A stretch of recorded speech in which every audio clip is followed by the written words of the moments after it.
I'm Cape Joel, and this is Comic Smack, your weekly, daily, all the time, anytime comic show where I give you your fix, everything you need to know from the world of comic books and superheroes. And on today's show, we're taking a closer look at Justice League issue number 35. Our favorite heroes are dealing with all types of new problems. What'll happen next? Well, let's hop on in together and find out. Alrighty then, so picking up from where the last issue left off, the Justice League is still dealing with the fallout from their major failure in the previous issue. A kindly old nun was killed during a hostage situation, and just to make things 100 times worse, she was killed with Wonder Woman's sword, no less. Diana has gone in civilian mode to try and retrieve her sword from the police's evidence locker, but it's clear that this is an uphill battle where both parties don't like each other very much. The police are mad at the League for, as they put it, being reckless vigilante cowboys stepping on the toes of real law and order, and the League, including Wonder Woman, are mad at the cops for getting involved the way they did.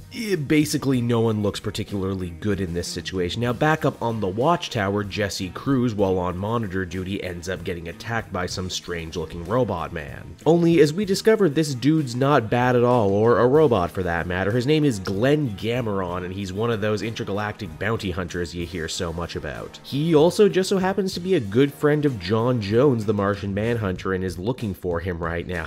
Jesse doesn't know where he is, and in fact, no one knows where he is, much like the fans. Now, what exactly is Gameron's problem? Well, refreshingly enough, he doesn't need the League's help in busting a criminal. He already did that. It's the cleanup that's the problem. You see, he fears that Earth might be in danger because of a space bug that the guy he was chasing after may have left on Earth. Think a cockroach, but a million times worse. After all, Earth's ecosystem is fragile enough as it is. Introduce some dangerous or destructive new form of flora, fauna, or insect, and God only knows what could happen. The Flash, Barry Allen, is first on the scene, and why he even brings Wally West Kid Flash along with him on his very first Justice League assignment. Clearly, Chris Priest likes this character, having written him a bunch over in the Deathstroke book as of recently. It's clear that the evil alien Roach is multiplying by the millions, why it's even able to combine together into one giant insectoid tokusatsu hive mind monster. This means that the entirety of the Justice League is going to have to scramble if they want to solve this problem. Now, on the ride over, Gameron and Cyborg manage to have a little heart-to-heart. Vic is pretty interested by this guy. You see, he's a shapeshifter like Martian Manhunter, yet when he came to Earth, he chose to be African-American. Gameron says he knows very little about Earth's history or prejudices, and as such, more or less just picked what he thought would be the most aesthetically pleasing to the human eye.